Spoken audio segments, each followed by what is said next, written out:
How are you? Via device. How are you? Hi, doctor. I'm Are all you right, good? and how are you? I'm good. So you're wearing like you are going to court, eh? No, I'm just respecting you. No, that's fine. That's fine. You know, And your audience. eh? I'm saying, and your audience.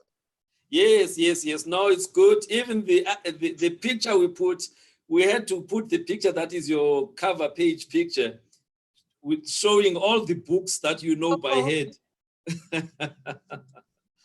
Well, all right. No, I'm happy that you managed to come through. We still have 7 minutes, but I just wanted us to, to be sure that there's no technical glitches. I had a bit of a challenge earlier in the day, with the oh Wi-Fi. yeah, that me. Yes, so I don't want the same to happen to you. All right. I But like the arrangement. You that looks very professional. Looks like a I real have to studio. try. Remember, Yeah. I'm dealing with a lawyer. So if I don't do things right, I might just get a bill, you know. And you guys charge per minute, So I need to make sure that Yeah. everything is professional, deserving of somebody of your level. Oh, thank you, Doc. All right, you can meditate then for the next 6 minutes. I just want to finish up something here. No problem. Can I log off or should I remain on? Stay there. I want to see you there. That gives me a sense of comfort. Okay. Even the people, because they normally come in 5 minutes before. So I want them to be able to see that you are already here. No Okay. problem. Thank All right. you. Is your son's watching somewhere? Yeah, he's right here with me. Yeah, he mustn't bomb. He mustn't bomb that meeting now. I interviewed somebody last week, and the son just decided to come in. Yeah. No, he learned his lesson. I was doing another video the other day. So Hey.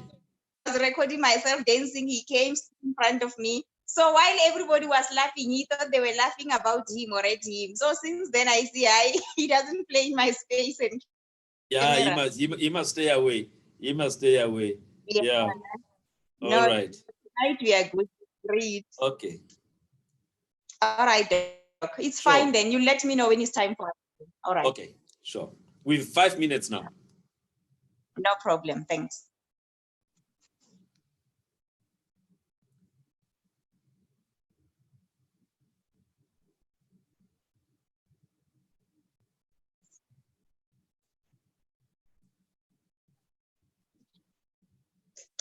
Can I give me my tablet? Give me the tablet.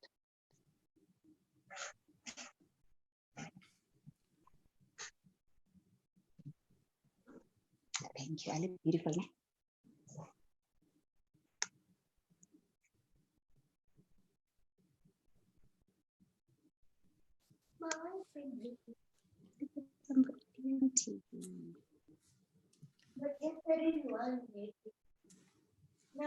Mm.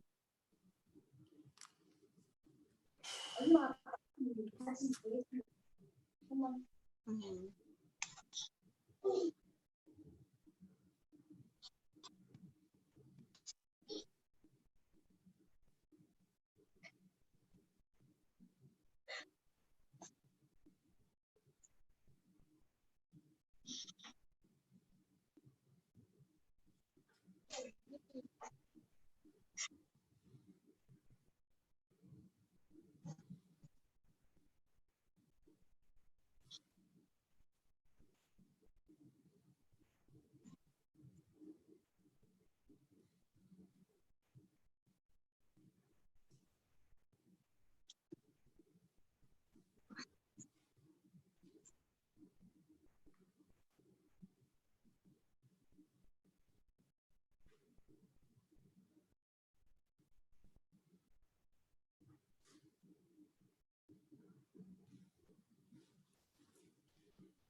We have 2 minutes to go. All right, I'm on standby. Lovely.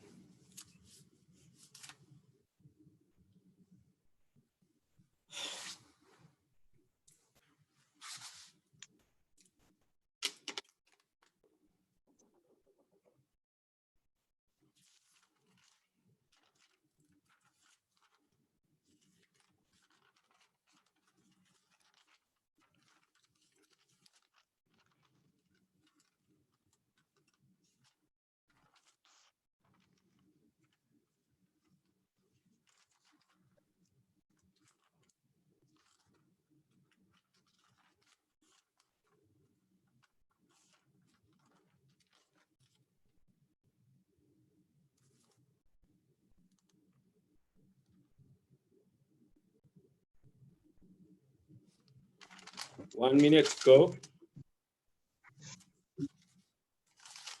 All right.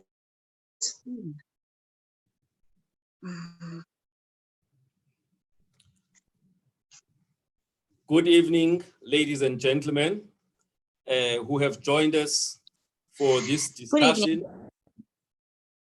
Who have joined us for this discussion this evening via a number of social media channels on Facebook, on YouTube, and also via the Dr. Fundi platform. Today, or this evening, we have a special guest, Miss Connie Pakedi. She is going to give us a crash course on matters of law. Ms.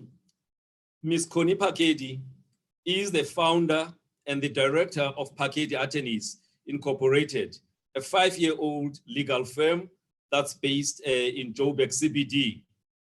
She is an admitted attorney who's got the right of appearance in the High Court of South Africa. She also, her qualifications, she's got a Bachelor of Laws, what is normally referred to as LLB. Some of us who are much older, we know of B juries and B procs. So you younger people, you've got LLB directly. It used to be done after B juries and B proc. But anyway, times move. She is currently finalizing her LLM degree, which is a master's in law, specializing in corporate law. She's been practicing as a legal professional for 13 years. Now, you know, there's a song that says, started from the bottom, now I'm here. So she really started from the bottom, working within Department of Justice as a court clerk, as an administration clerk, later as a labor relations officer, and later as a judge secretary at the labor court. She is now, you know, somebody who owns her own, you know, legal firm. On a side issue, she also provides legal services as part of our employee assistance programs to some of our large clients. So that's why it was not so difficult to convince her to come here, and I will not be getting any invoice for her spending an hour with us. Anyway, before we get to this, welcome. I like to just call you Connie. Welcome to our Dr. Fundi platform. Welcome. Thank you, Doc. Thank you. Thank you for welcoming me and speaking to your viewers. All right. Now, I just want to lay the ground rules before we get to the legal matters. You know, when I was in medical school or university in the mid-80s, we shared space at the Alan Taylor residence at the University of Natal with guys who were doing law. Most of them were doing LLB, having had the undergraduate, you know, law degrees from some of the other varsities. And during student body meetings, we used to have challenge as medical students, because at Alan Taylor residence, the majority were medical students. So when we had student body meetings, the guys who were doing law, they used to make life so difficult when they were arguing their points. So we used to, you know, some of the first words I got to know was prima facie evidence, mutandis, alteram partem, you know, all these terms, they would just throw them.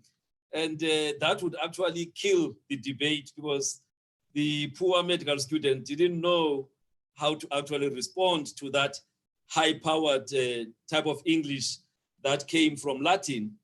I remember one of the very prominent advocates at this point, he used to be very guilty of doing that. But he has gone on to become one of the top legal minds in South Africa, advocate or SC Ishmael Semenya, you know. But anyway, I'm not there today. So thank you for gracing us. Today, our topic is really to look at matters of law in relation to the state of disaster that was declared by our president a few weeks ago. But we can't start there before we talk about the supreme law of the country, which is the Constitution. Because, can you just, you know, for people who are not legal practitioners like me, the Constitution of South Africa, you know? Yes. Okay, Doc, thank you for the opportunity. The Constitution of South Africa the final constitution, it came into operation in 1996. That's why we sometimes refer to it as Act 108 of 1996. Yes. So in terms of that constitution, it is the supreme law of our Republic of South Africa. Yeah. And section 2 thereof states that any law or conduct that is inconsistent with the constitution is invalid. Yes. So, yeah, one could can I proceed? Yeah, you can proceed. All right. So it means anything or everything that the state is doing, or even us as individuals, we are bound by the constitution. Yes. Okay. Chapter 2 of the state. Yeah, you can continue. Can I proceed? Oh, yeah. Okay. No, just continue. Just run. Oh, okay. As I was saying, chapter 2 of the Constitution is referred to as the Bill of Rights. And Yes. this Bill of Rights confers a lot of rights on everyone in South Africa. It's not only African citizens or South African born people. Everyone who's in South Africa at this point in time, they are also beneficiaries of this right. And the rights which are currently affected by the regulations in the state of disaster, can I mention them in passing so that when we go later, we understand what rights? Yeah, please. Then we understand what rights are affected. The first one, it would be section 7, subsection 1, 2, and 3, which deals with human dignity, equality, and freedom. Yes. Currently, a person can simply argue and say, as a result of being told to stay at home, wash your hands, don't go out, my human dignity is being impaired upon. We would have seen the example with what happened with Minister Abrahams, where there was that picture of her and former Deputy Minister Mduduzi Manana. Under normal circumstances, for them to be seen together, there's nothing wrong with that. They were simply having a meal. But due to the current conditions, their freedom of movement is limited. Yes, you can proceed. And then that section 7, section 3 thereof, it places the duty on the state. And it says that the state must respect, protect, promote, and fulfill the rights in the Bill of Rights. Yeah. So the state has a duty to do all of that, to make sure that all our rights are fulfilled, they are promoted, and they are respected. And also this right, whatever rights that we have, they are subject to limitation in terms of section 36. We'll get to section 36 later. I just thought it must be important that as we go along, we understand that these rights are not without limitation. Under certain circumstances, they can be limited. And then we have a right to human dignity in terms of 10. Yeah. Then there's rights that everyone has a right to life. Everyone has a right to life. And Yes. then we have the right not to be deprived of freedom of movement Yes. arbitrarily without just cause, which Yeah. is exactly, I think, part of the reason why we're here today. Our Yes. freedom of movement has been deprived, Yes. but we have to answer or ask the question, is it without just cause? Yeah. Yes. And Yes. then Yes.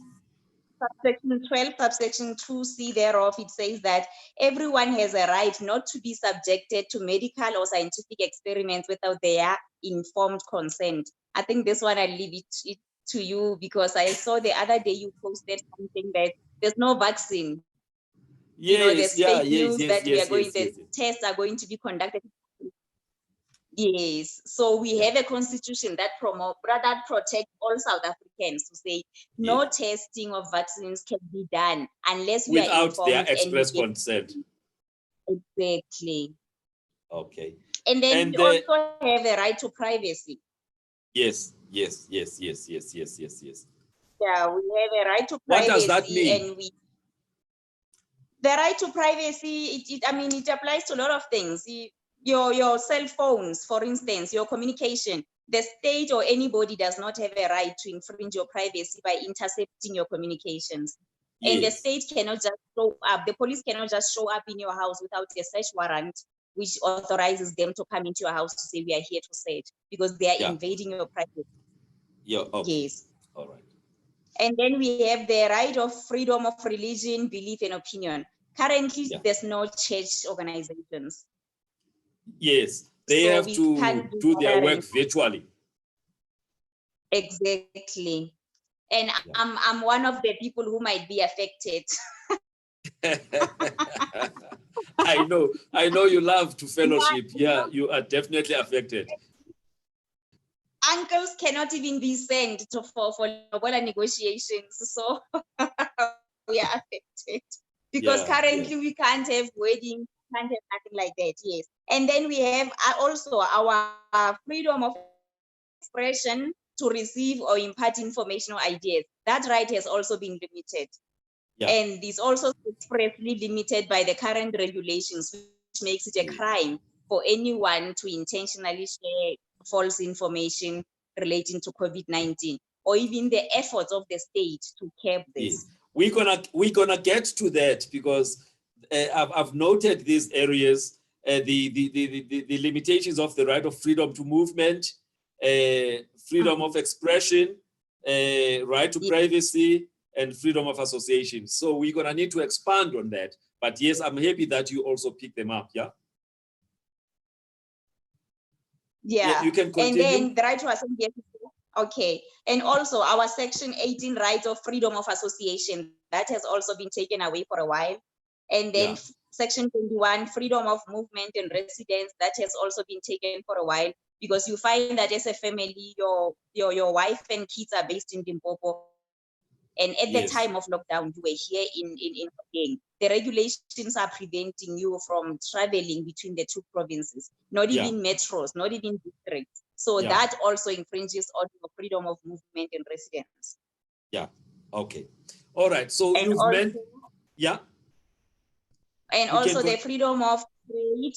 Okay. Yeah. Let me just continue. When I get to 38, then you know that I'm done. Okay. Okay. Then we have freedom of trade, occupation, and profession. Currently, for us, for instance, lawyers, we have been told that you can only go to court under certain circumstances.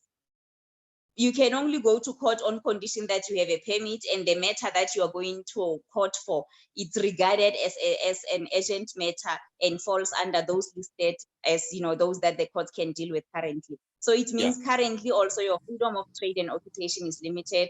And then section 24, it says that everyone has a right to an environment that is not harmful to their health or well-being. So the state might actually be empowered by this to say, as the state, we have a duty to ensure that the environment within which our citizens reside is not polluted, is not, is not in a bad state for people to live in there. So this is a right it doesn't pose a health risk to the public, for example. Yes. And then section 27, it says everyone has a right to health care, food, water, and sexual security.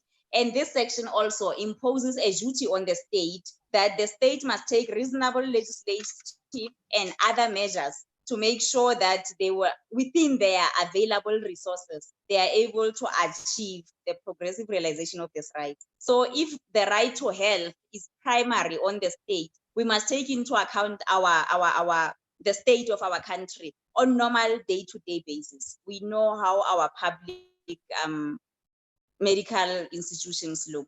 We know the understaffing, the lack of resources. It's there. You are a doctor, you know better, you know where, not everybody can have access to a private medical doctor. Yes, yeah. Yes, so the state has a duty in terms of Section 27 to make sure that it provides health care to everyone in the country. Yeah. And yes. then we have Section 29, which deals with the right to education. We know that when this thing was introduced, the first people to be protected were the school-going children. So their Yes. right of education was limited, but in their best interest, we believe. And then the right to cultural, religious, and linguistic communities, they have also been limited. Access to court has been limited. Rights of arrested, detained, and accused persons, that has also been limited because currently no prisoners are being released to come to court. Yeah. They are held there for matters which have to be postponed. They are merely postponed via the VAR, video audio remand system. Yeah, between the Justice Department and the Correctional Services Department. And then Section 36, which is the subject of what we are talking about, it says that all these rights, they may be limited only in terms of the law of general application. Yes. What does that mean? Yeah, so the state cannot limit, for instance, the rights of certain population. They can't say we are only limiting the rights of people who are staying in townships or those who are staying in squatter camps because we believe that they will not be able to self-isolate and all that. The rights can only be limited in terms of the law of general application, which must apply to everybody. Okay. And those limitations must also be reasonable. They must also be justifiable in an open and democratic society based on those rights we spoke about: human dignity, equality, and freedom. Yeah. Okay. All right. And then lastly, Section 37 deals with the state of emergency. And it prescribes that the state of emergency. Yeah, I was going to ask you about that. What is the difference between the state of disaster and the state of emergency? But you can proceed.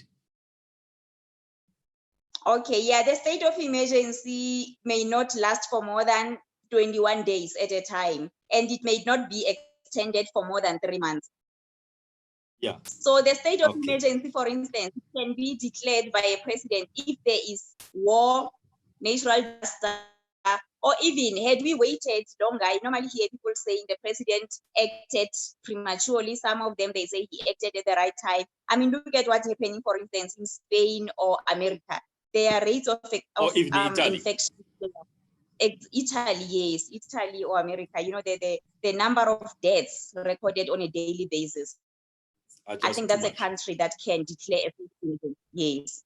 Yes. So the reason we still have flexibility here and there, you would have seen in the past few days, our ministers have been, some were saying they are flip-flopping.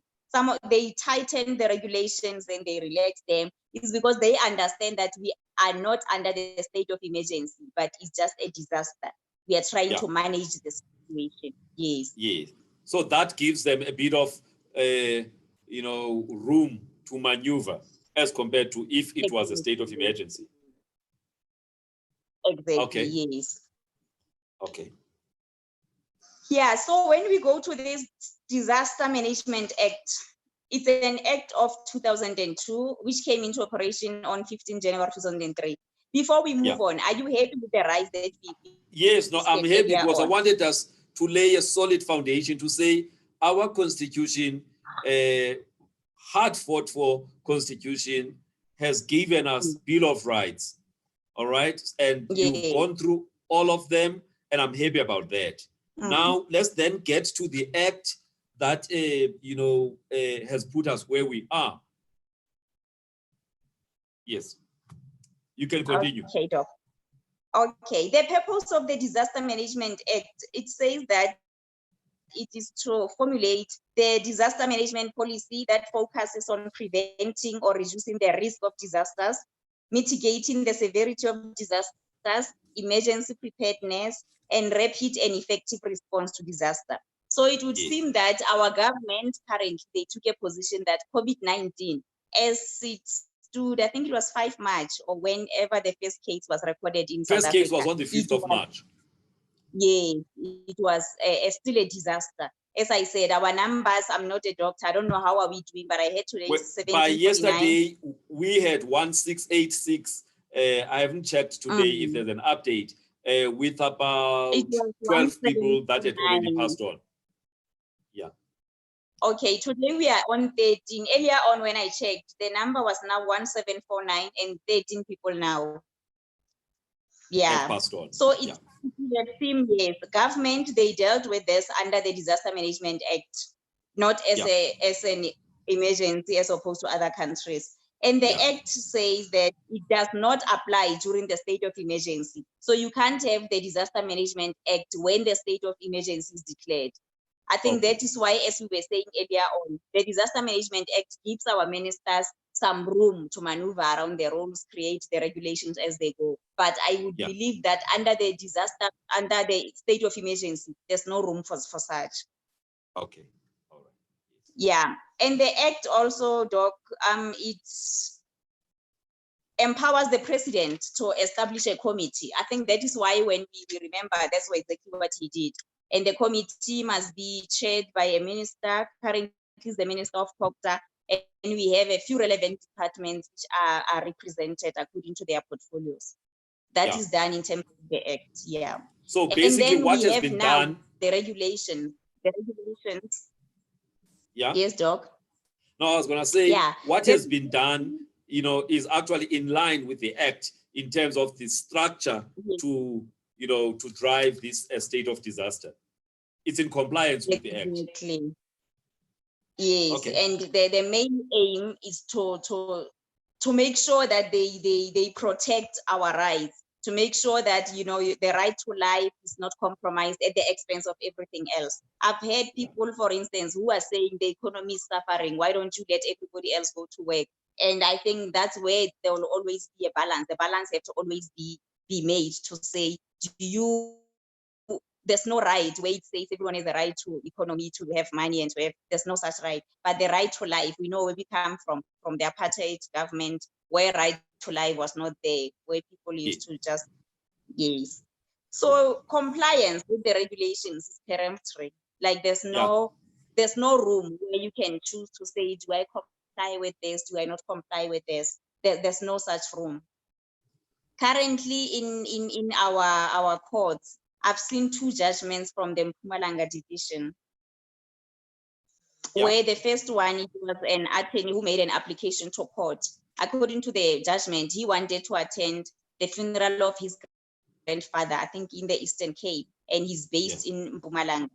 But based on the regulations, the judge refused to grant him that permission, simply because the regulations prevent traveling between provinces. Yes. So the judge's reasoning was that if I were to grant if I were to grant you a permit to say go and attend the funeral, I'll be breaking the law. The judges are not there to make law; they can only ensure compliance with the law. Yeah. So this is exactly what you were saying, that there's no room to maneuver there in terms of compliance. You have to do what is expected for you to do. Okay. Yeah, that is true. And then we have the one that says, I mean, it's regulation 11B. I'm sure you would have seen they issued a few directives and few regulations lately. I focused on the last regulations which were issued. So regulation 11B thereof is the one that provides that everyone during the period of lockdown is confined to his or her place of residence unless it's for the purpose of performing an essential work, obtaining essential goods or service, collecting social grants, pension, or seeking emergency life-saving or chronic medication. Yes. So I think unless you're going out for these reasons, what you are doing, you are contravening the regulations.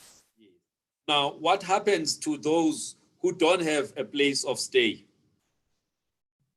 You know, the homeless and other people. I understand it for people like me and you that have got houses or are renting houses, but for those people who are homeless, how does it apply to them?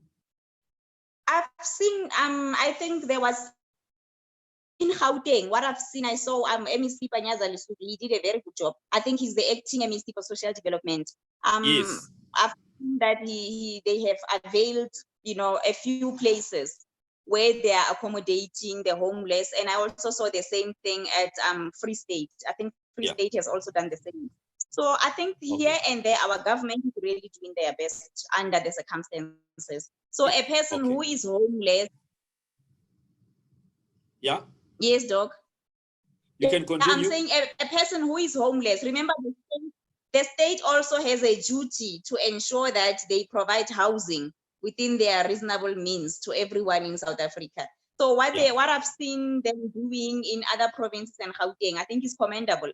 But I also saw, I think, protest yesterday on TV where people in Pretoria, they were not happy, saying that the place where they were put, there's no food, you know, they just full of complaints about whatever things that they were getting. But for a person like that, if you are taken and you are put in a certain place to say this will be your place of residence for a time being, and you move because you still want your freedom of, you know, roaming around the street, I think there you will definitely be breaching the regulations. And what will happen, you are going to be arrested. Yeah. Okay. Yeah. You can proceed. Okay. And also we have seen in terms of the regulations that the gatherings of more than 50 people for the purpose of attending a funeral, more than 50 people are prohibited. And under the same regulations, we can't have weddings, church gatherings, parties, conferences, and all other social gatherings. Yeah. So that is prescribed by the regulations as well. Yeah.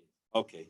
All right. So if you are 52, then that's out. But if you are 49, is it allowed? Yeah, you're more than 50. Yeah, if you are 49 below, I think it's allowed. But it must be close relatives of the person, of the deceased. I think that's what the regulations, they prescribe strictly. Even the movement between provinces and metros is prohibited for normal, for any day-to-day. You can't go to Pretoria and say you're going to see your girlfriend or your boyfriend. Yeah. When you are staying in Joburg, it's prohibited. Yeah. You can only cross to other metros, districts, or provinces for the purposes of attending a funeral of a very close relative of yours. Yeah. Okay. Yeah. That makes sense. Yeah. And also that our borders currently, they are closed. We don't have international or cross-country traveling. Our borders are closed except for anyone who comes here needing medical attention. But they will seek, I think, permission of the Minister of Home Affairs to allow that person to come through. For instance, the person from Zimbabwe can't just wake up and say, I'm going to South Africa, I'm going to Bara. They will need permission for them to be allowed. Okay. Yeah. Yeah. And you then proceed. Okay. And then also the regulations, they are stating, we can't, the Home Affairs Department currently, I think they are only reissuing birth certificates and death certificates. You can't get a new marriage certificate issued. You can't have a new passport or a new visa issued. Okay. So they have basically... And then we have regulations. They have basically limited the type of services they offer to what is essential, matters of life and death.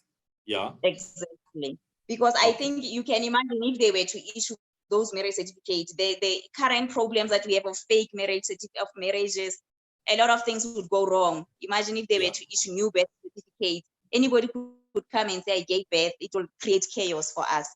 Then in moving on, you have regulation 11G, which is the one that says that anyone who deliberately contravenes these regulations shall be guilty of an offense and on conviction liable to a fine or imprisonment for a period not exceeding 6 months, or both such fine and imprisonment. Okay. Now, And is that the one about fake news?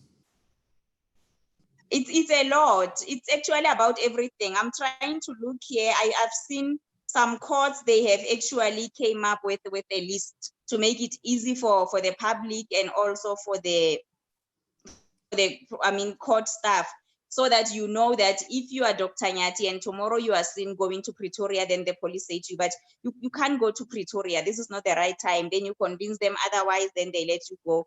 You can't come again tomorrow and say, oops, I was here. So if I were to mention just a few of those offenses, for instance, if you convene a gathering, there's no admission of guilt. You're going to be prosecuted. Yeah. If you permit more than 50 people to premises where liquor is sold, for instance, on a tavern, and you allow 50 people or more, there's no admission of guilt. Your people will be heard in court. And then where you hinder or you interfere or you obstruct with the law enforcement officers in the exercise of his or her duties, there's no admission of guilt as well. You go straight to prosecution. And it makes sense because our people. You've seen a few videos, earlier on, making rounds where people were proud of their non-compliance and to say we're not going to comply with these regulations. Hey, to help this one, so it's a good thing that we have seen. Yes, and I think there were other four kids. I think somewhere in Northwest, they were also arrested for insulting General Bekitel.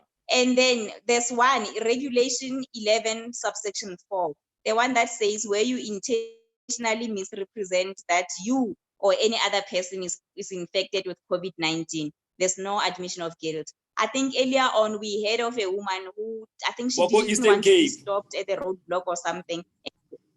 I beg your pardon? There's one from the Eastern Cape, a lady who actually faked the fact that she said she was COVID-19 positive, and when she was lying, and she had to be arrested. It's an offense. The regulations makes that an offense, and there's no admission of guilt for that. And then if you are going to publish any statement through medium, including social media, and with the intention to deceive any other person about COVID-19, originally the regulations were imposing a fine on that. But I think 2 days ago or yesterday, they've changed it to the same of 6 months imprisonment or the payment of a fine. Or both, yeah. So what I've seen here is that the legislature introduced something, intention, with the intention to deceive. Yes. So now, meaning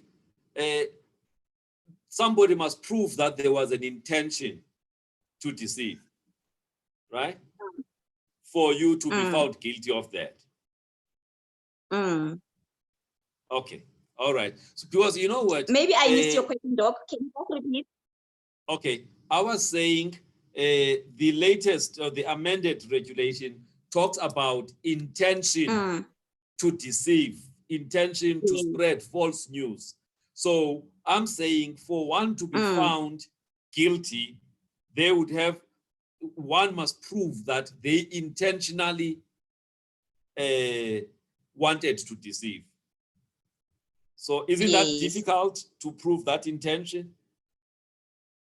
It is always difficult. You will recall with the case of, I think it's Oscar Pistorius, where it even went to the Supreme Court of Appeal, where they said Judge Masipa, I can't remember the exact wording, but there was a misunderstanding or misinterpretation of the term dolus eventualis. Yes. Because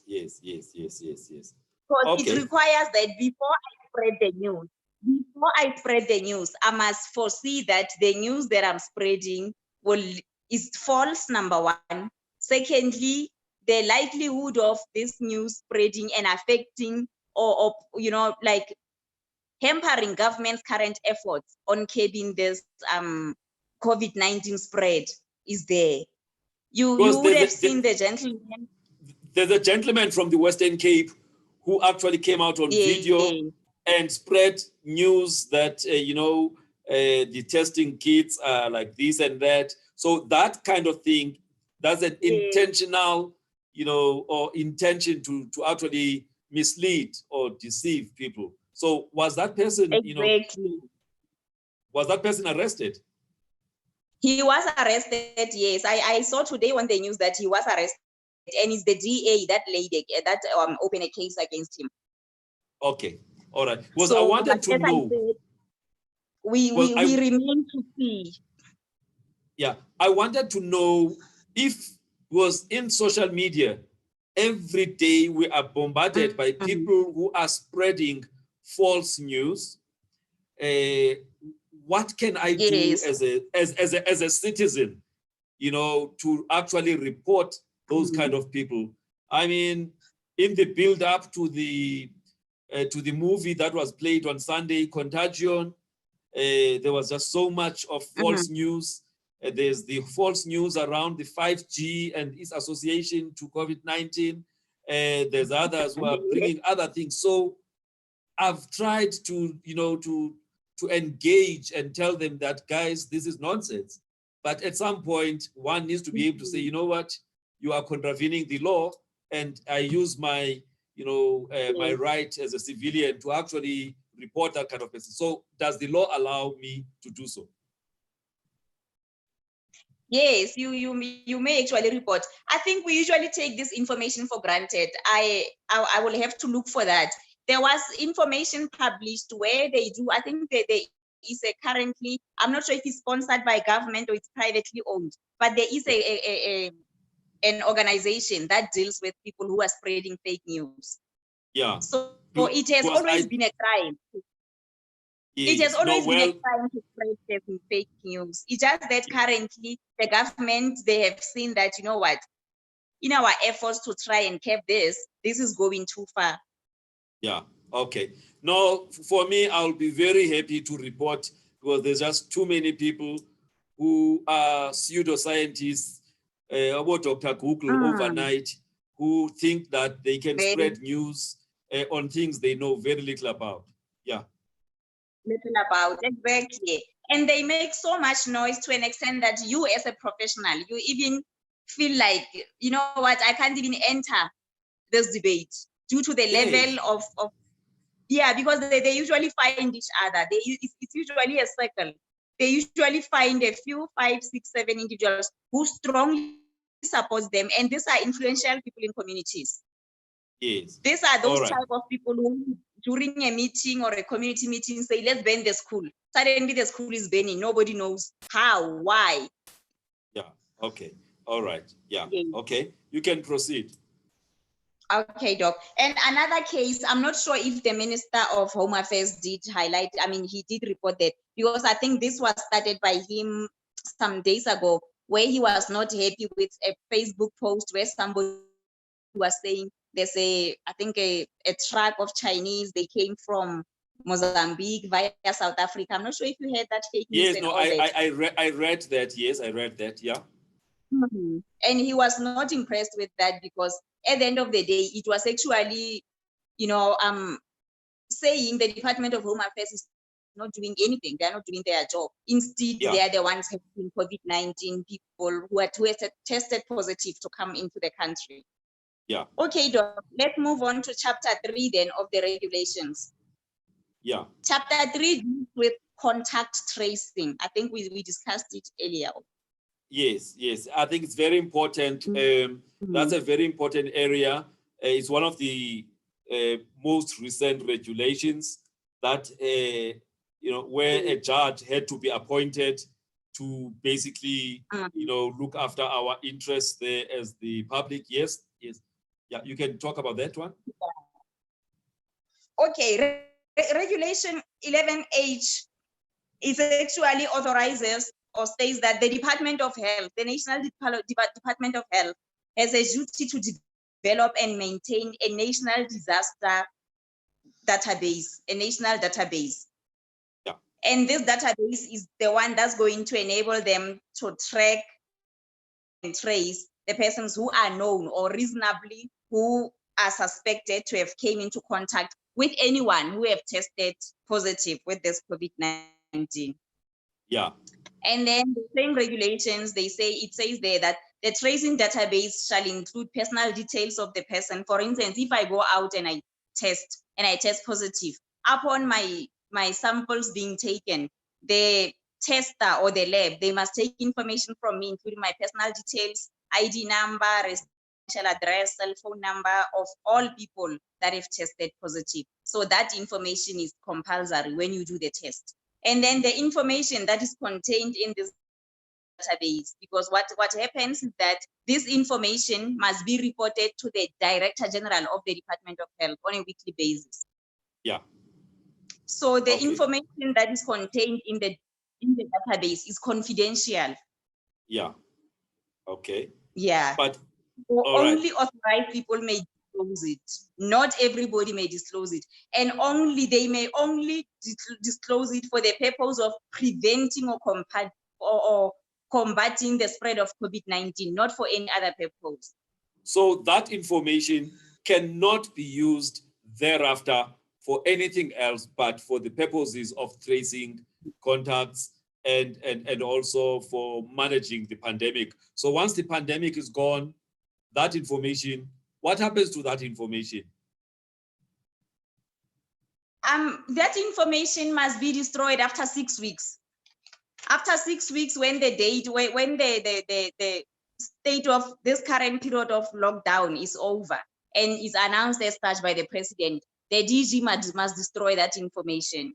But before that, the DG is authorized in terms of the Electronic Communications Act of 2005 to write to any licensed provider, for instance, your MTN, Cell C, Vodacom, Telcom, requesting details of your location, movement of any person who is known or reasonably suspected to have came into contact with me as from 5 March. So the regulation backdated this information from 5 March. It means, because as we have heard, I'm sure you are one of the people who said that the virus can stay in you for about 10, 12 days without you knowing. Yes. So the tracing information, so you could be infectious. The DG. Yes, you could be infectious for a number of days before you are actually symptomatic, before you actually exhibit symptoms. Yes. You can continue. Yeah, so the information is backdated up to from 5 March. And then the DG may only retain this information for a period of 6 weeks after being obtained, and thereafter it must be destroyed. But then, and furthermore, the regulation make it clear that nobody, not even the DG, is authorized to intercept the content of communication. So this is only for the purpose of tracing movements, not your communication as to who is talking to and all that. Yeah. So, but and then the same regulation 11.8. So yes, interception is not allowed. It's just to look at people around you.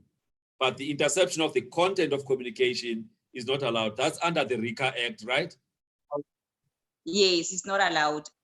Okay. And remember, they are tracing your movement, because you might find out I got infected in court on the 6th of March when I was in Pretoria.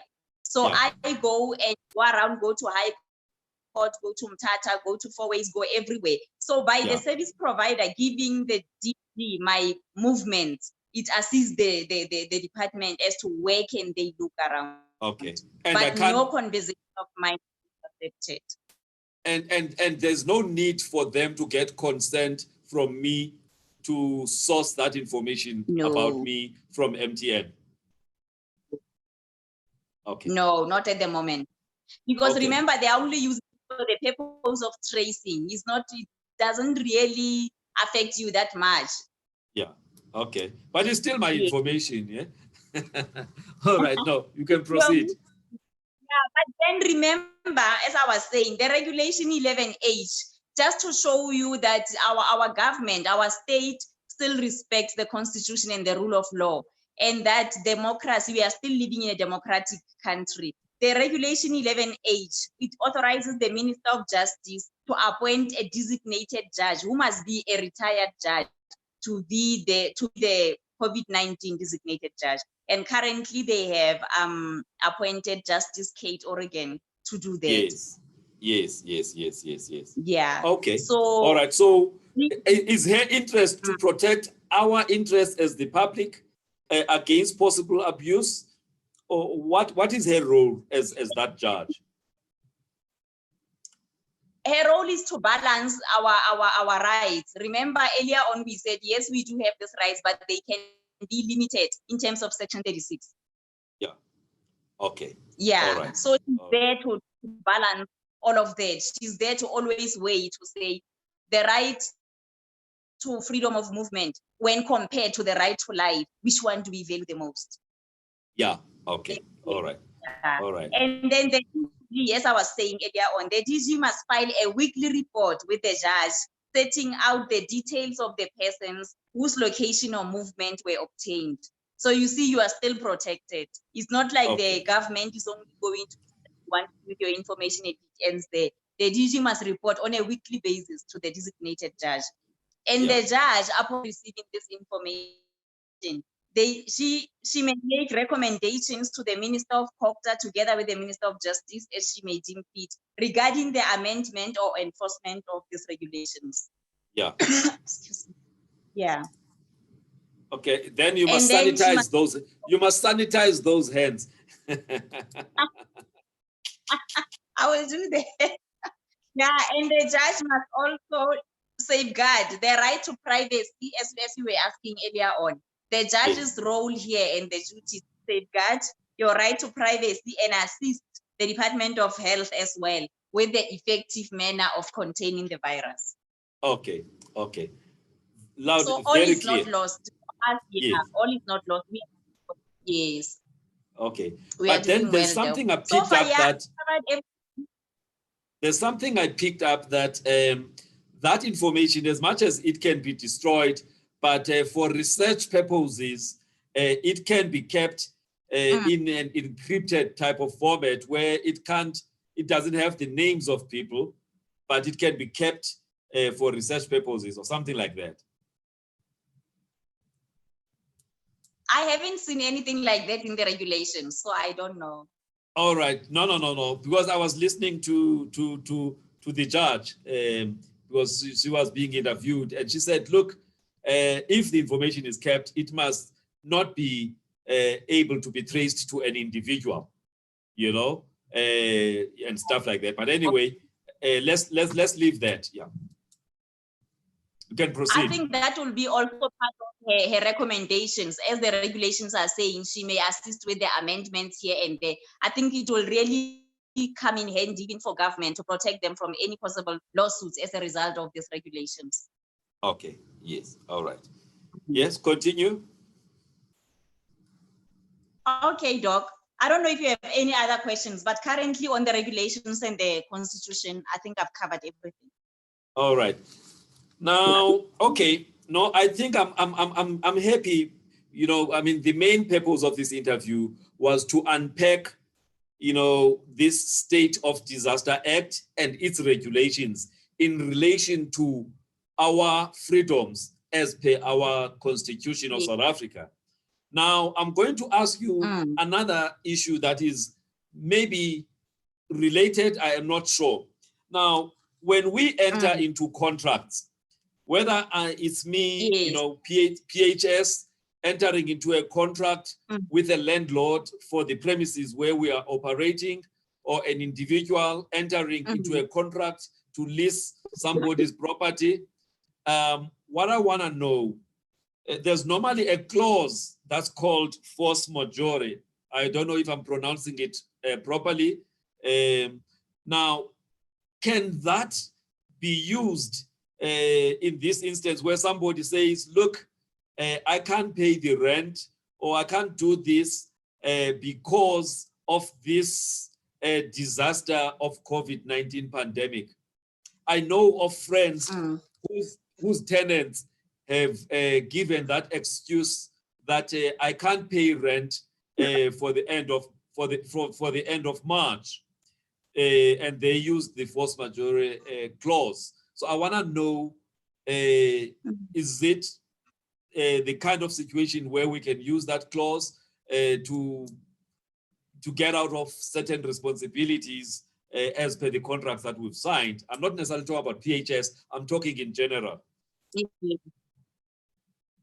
I think, as you said, every contract is dealt with on the language used for every person to understand the intention of the parties. You usually go to the language used in their contract.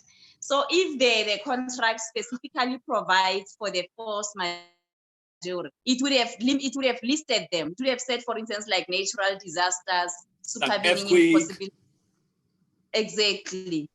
So, but tsunami. currently, I don't think it's a blanket thing that will apply to every individual and every business where you can simply say I cannot perform due to the declared state of disaster. Because remember, currently there are other funds which the government and private sector is set up to assist business people. For you to qualify for those assistances, you must be compliant and comply with whatever their terms and conditions. So I don't think generally it's a blanket. So if I've got revenue, if I've got an apartment in Midrand that I'm renting out to my tenants, they can't use force majeure as a reason for not paying me. No, I mean, they are working. There is that Department of Labor arrangement as well with UIF. Yeah. So they can't use the force majeure. The best thing that they can do is to maybe sit down with you and negotiate as to, for this month, we're going to give you 50% of the rent. Can we defer, as the banks have introduced to say, we're going to give you payment holiday for the next 3 months? Yeah. Because remember, for you to say you can't pay as a result of COVID-19, you are actually raising your the current economic conditions. South Africa was downgraded to junk status not long ago. That doesn't mean there's no business. That doesn't mean we are all exonerated from our obligations. Yeah, okay, all right. So therefore, those friends of mine who have been quite upset that they didn't get the rental income can actually go and chase those tenants. Chase them. Not really. Payment. Remember also, we have the law of prevention of illegal evictions. So they'll be held hands by the PI Act in that you cannot immediately evict a person without a court order. So the best thing to do is for the landlord to bring it to the attention of the tenant that you are in breach of a contract. We have a lease agreement here. Okay. The agreement clearly stating that you are going to stay here on condition that you pay your rental on a monthly basis. A month in advance, usually. Yeah. Yeah. But remember, on this one, it was not foreseen that anybody would be in this situation. Because even for that force majeure to apply, you must have given the other party a notice up front to say, for instance, let's say I enter into a contract with PHS to say, I will render legal services to your employees. And you find that your employees are not essential service workers. So it means for the month between now and April, I'm not working. If I foresee or you foresee already that this is going to be prolonged, and according to our contract, I have to pay you on condition that you have worked, I will not be able to pay you, and we foresee that this will prolong until end of June. Can we put our contract in abeyance and proceed afterwards? You need to give a person notice. It can't be something that arises now. Okay, all right. So basically, to the many people who have rental income from properties, they must be able to still chase the tenants for payment, basically. They don't have to evict them, but at least they must chase them for money. Yeah. Okay. Exactly. Yeah, you can still do that. Especially because, as I'm saying, the person will have to explain why are they not able to perform. For instance, let's talk about a restaurant owner who has about 17 workers. There is a fund or something that funds their employees. And this person can also apply to the roommates, to the owners, or to the banks for capital. Those people, some of them are promising interest-free loans and all that. So there are other, I think the person will have to provide information supported by documents as to why they do not qualify for that other capital and financial assistance. Okay, all right. Now that's very clear. My last question, we have just about 6 minutes to go. My last question to you, some of us who are on the other side of 50, we still remember times in the 70s and the 80s where, you know, officials, soldiers and the police, they used to abuse the powers that they had, sometimes causing death and things like that. Now, we have seen videos that are circulating of situations where one thinks maybe the force used by the, you know, the law enforcement officials was a bit excessive. What recourse is there for an average South African who feels that, in spite of the fact that they, you know, when they were told that they must go and you know, do the good work in the communities, but this official went overboard. So what recourse is there for individuals where they feel that their rights, you know, were infringed, force was used against them in a way that was not necessary? Yes, I think it's I think Section 48, if I'm not mistaken, of the Criminal Procedure Act specifically prescribes that the police officer, when they arrest a person, they need to apply minimum force where necessary. So if it's clearly, I mean, visible, or it's clear, is out there that the police or the soldiers have exceeded the minimum force, the state will have to be held liable, because these people are performing their duties on behalf of the state. So we have what we call vicarious liability. So yes, okay. at the end of the period, the aggrieved people may simply approach lawyers of their choice and have a consultation and see how they can sue the state. I know normally the police they are sued a lot for such things. Yeah. Okay. And also you can report the police to the IP. I think the IP is the one that is responsible for that. And for the soldiers, who's responsible? For the soldiers, I think the Minister of Defense, through their delegated authorities, there must be somebody else, I mean, also, who is responsible, because I heard her the other day saying that after seeing the videos and she confirmed that they are true, she has given a directive that those members must be dealt with. Okay. So normally when somebody is dealt with, we expect that they'll be dealt with in terms of disciplinary action. But it depends on, for instance, those who have suffered, they lost lives at the expense of these people. Maybe the family can simply, go out there and find a way to sue them for loss of income if the person that was killed was indeed employed. No, I think you've tried to make to make us understand, because we hear Disaster Act, you know, State of Disaster Act, you know, state of emergency, and all of that. And to some of us as lay people, because we are lay in your field, we needed somebody to just unpack it in simple language. You know, I know it's not easy for you guys to speak simple language. I remember when I had a matter, you know, I used to hear, you know, our attorney talking about pagination. And I was like, what is this pagination? Only to say it's just a fancy word for numbering, you know?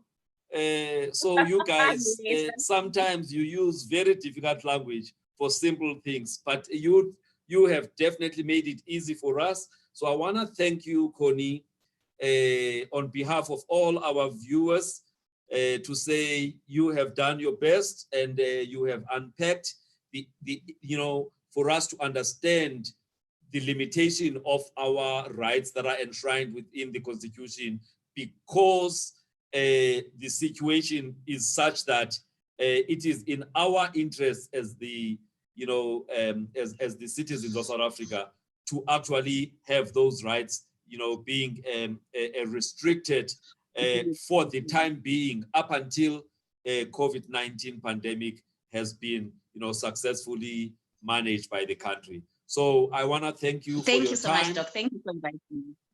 No invoice, right? No, don't stress. Thank you.